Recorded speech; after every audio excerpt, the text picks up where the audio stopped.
दरम्यान या आदिवासी मुलींची तस्करी नेमकी कशा पद्धतीने केली जात होती आणि या सगळ्या रॅकेटमध्ये महिलाच कशा पद्धतीने सहभागी होत्या या सगळ्याची माहिती देणारी एक ऑडिओ क्लिप सध्या एबीपी माझाच्या हाती लागलेली आहे। खरं तर एबीपी माझा या ऑडिओ क्लिपची पुष्टी करत नाहीये, मात्र या ऑडिओ क्लिपमध्ये नेमकं काय आहे ऐका। तुला वाटतं चांगलं काम आहे?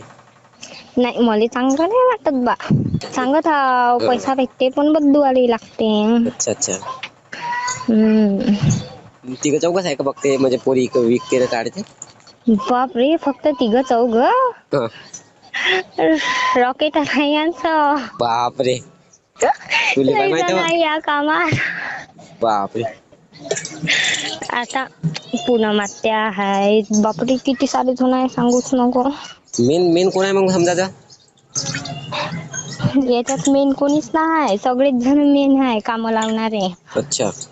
हे इकडून पोरगी म्हणजे आता समजा माझी आईची पोरगी होईथे हा पूनम आत्यानं कल्याणी आत्यानं काम लावलं। हा हा घेऊन जा लागते एका जणाला, आधार कार्ड लावा लागते न तिथं। हा नकली आधार कार्ड माझ्या मम्मीचं आहे। हा। हे इम्पॉर्टंट गोष्ट होय का, मी सांगतच आहो मस्त। ठीक। एबीपी माझा, उघडा डोळे बघा नीट।